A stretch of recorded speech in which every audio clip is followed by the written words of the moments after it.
I heard this saying once that in the entertainment business, one career devours another. Now, it's meant for the acting world, but it's also true in the music business. The old adage from Tommy Tedesco, it starts with, who's Tommy Tedesco? Get me Tommy Tedesco, get me a young Tommy Tedesco, and then who's Tommy Tedesco? This is what happens. Now, at this point in my life, I could not be happier as a musician. More about that in a minute. But there's something happening in my life where there's a changing of the guard. And there is a young gentleman who is the top studio guitar player in LA at this point. He's a friend of mine. Now, the thing that makes me happiest is that 15 years ago, I started a new business, building this educational video membership. And that is the Masterclass. Because the Masterclass has grown so much, I'm a very happy guy. Now, I still do sessions for friends, but the real session player, the top guy in town, the big gun, is my buddy Andrew Synowiec. What used to happen in the 60s and 70s and even 80s is that the guitar players in the session world would end up in bands. Steve Lukather ended up in Toto, or they'd become recording artists. Ray Parker Jr.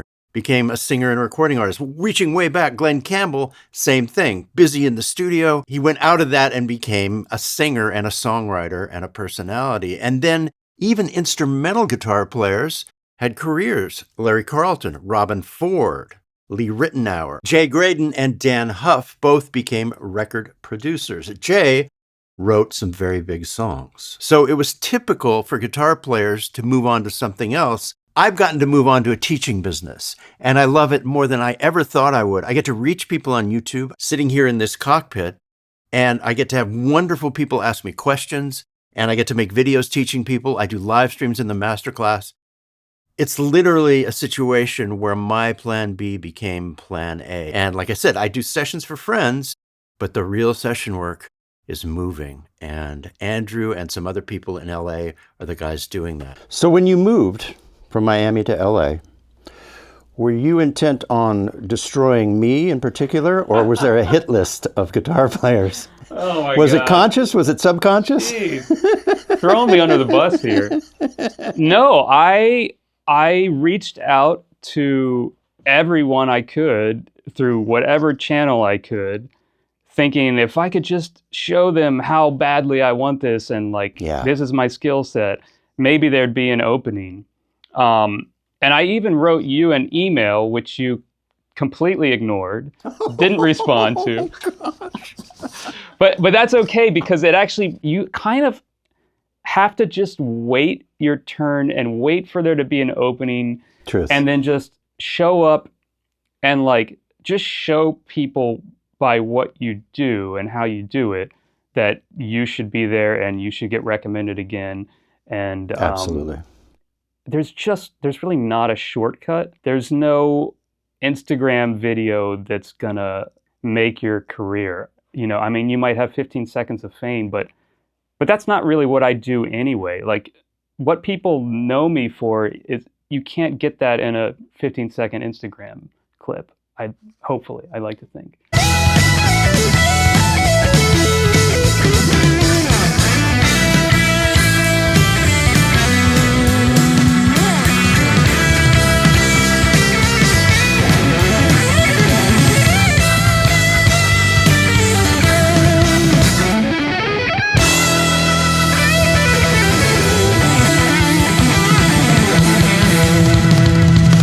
Your solo career is very important to you. Your own music is very important, and you travel, you do gigs, and sometimes you have to give up very, very great sessions because something's on the calendar because of your solo career and your artist career, and it's hard, isn't it? It's difficult, yeah.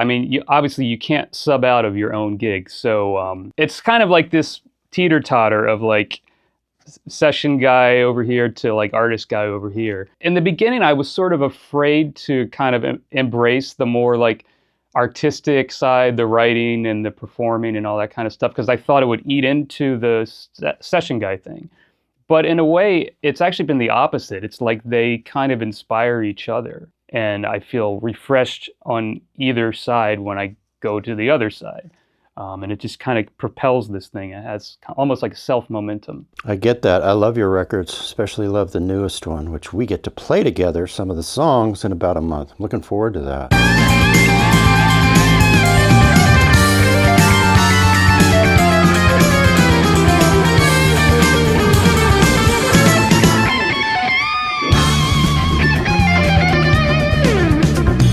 I did a record sitting next to Andrew at East West Studios here in LA. We had to get the whole record done in 2 days.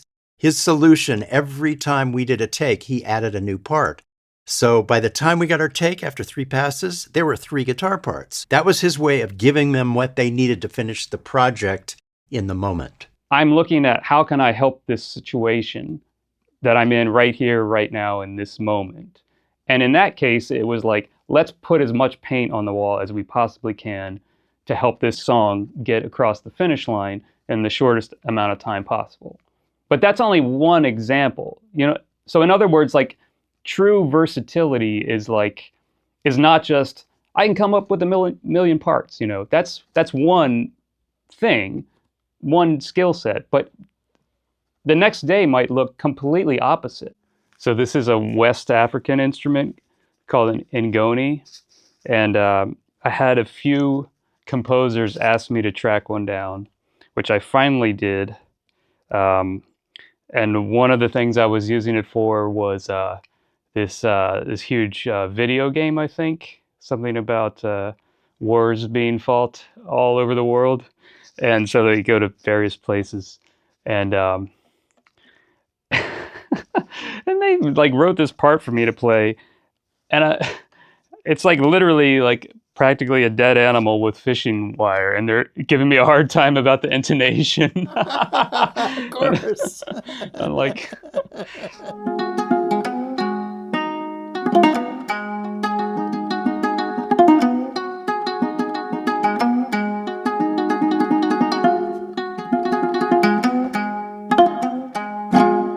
So I know that you have this event called Guitar Breakfast, right? Yes. And you get everybody in town, all these great guitar players. Everybody's welcome. That's kind of the goal, is that this thing takes care of itself and it becomes this living organism, and, you know, people connect outside of that, and just kind of keeps the whole thing, the whole guitar culture in LA going. Yeah, well, we're all grateful for it.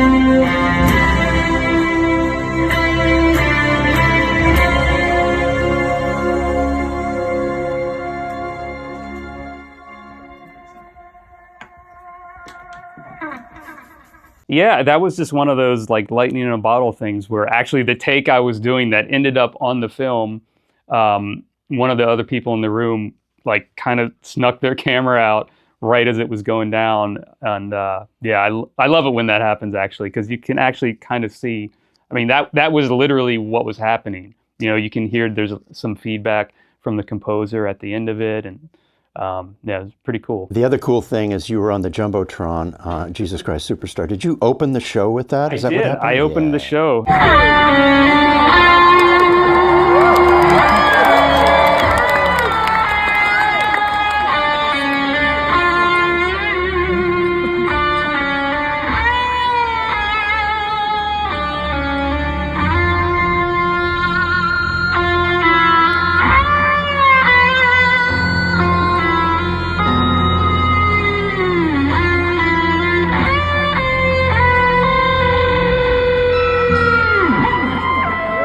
Thank you. It's just kind of one of those things where you just get an email like, hey, are you available to do this show? And you look at the calendar and you go, yeah, that sounds like something that'd be fun. You don't know what you're signing up for. And then cut to 3 weeks later, it's like, oh yeah, by the way, you're going to open the show. You have to walk down front and center at the Hollywood Bowl and play this unaccompanied guitar solo. But then run back to your position and don't trip over the riser and your pedal board and your guitar cable and play this crazy lick that everybody has to play. It has to be in time. and follow the conductor, or the whole show will fall apart. Yeah, it was no a triumph. I mean, it's 17,500 people 3 nights in a row, and I read that they could have sold it out 30 nights in a row. It was crazy. Really amazing. So I said to Andrew, give us an example of your jazz playing. And he put up a track and just did this spontaneously, one take, no muss, no fuss. Need more coffee.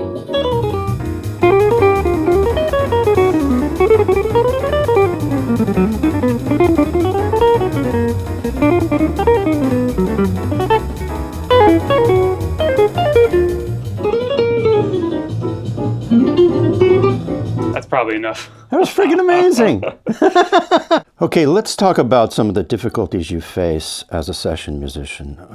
You've become what I consider first call in LA, and that means you have a very heavy schedule. How do you cope with that? I could be a better boss for myself, but Right.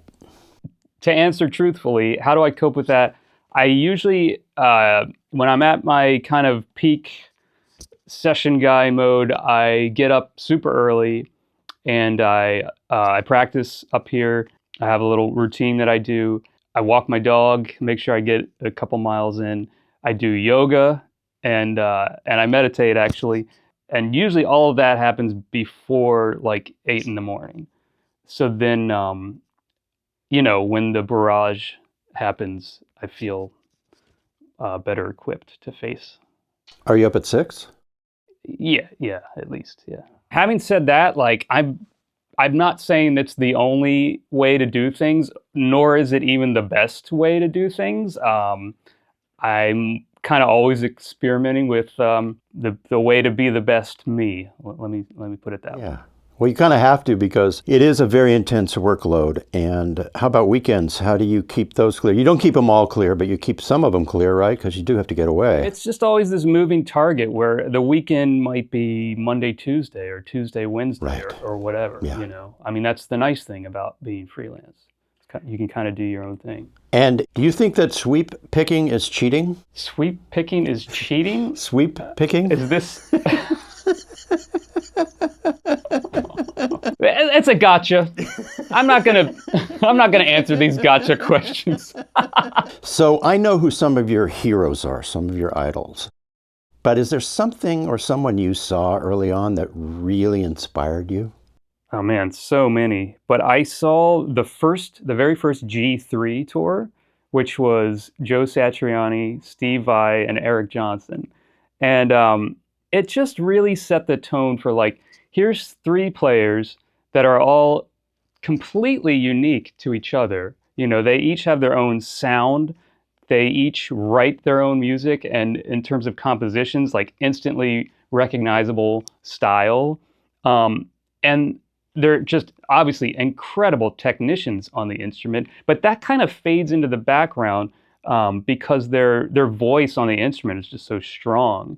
And then even more so than that, it was like they're all getting along up there on stage and sort of like helping the next guy out and propelling each other forward, and like kind of just celebrating the guitar in general.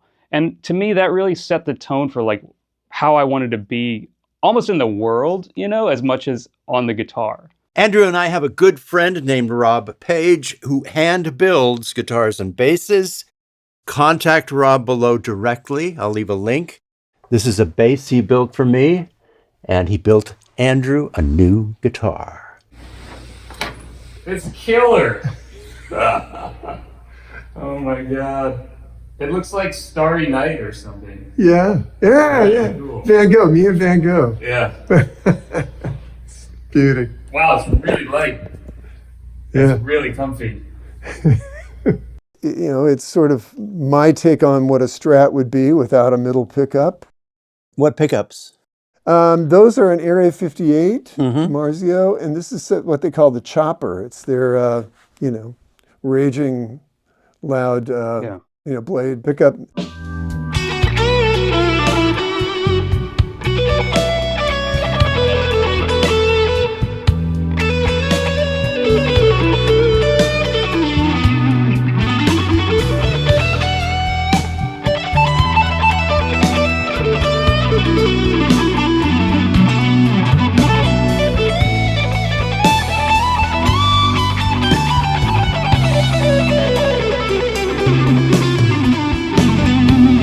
Hey, Andrew, what is this cool song? Oh, this is a song called Gone Too Soon. And I actually did it on my record called Fun.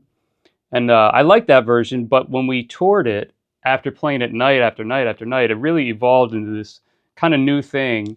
And I actually got a live version of it from the Baked Potato, where it really had a nice arc. From it starts at this kind of almost like R&B ballad kind of thing, and just goes to this completely other place and then back again. So I'm going to put that out as a single, live version of Gone Too Soon. This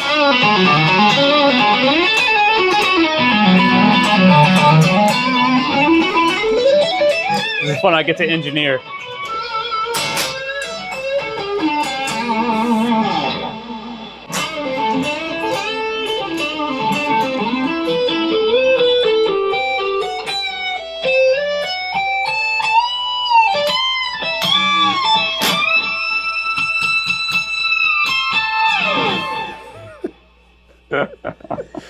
Why is it so much easier to play with all that? Yeah, I know.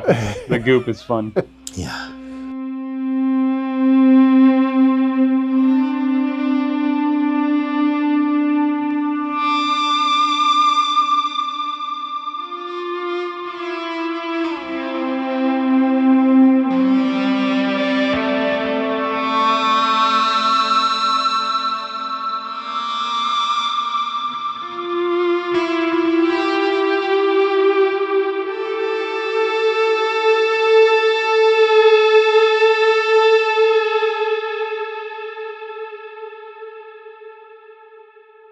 Hey guys, a lot of the time YouTube will bring you my videos even though you're not subscribed. If you get the chance, click this subscribe button and ring the bell.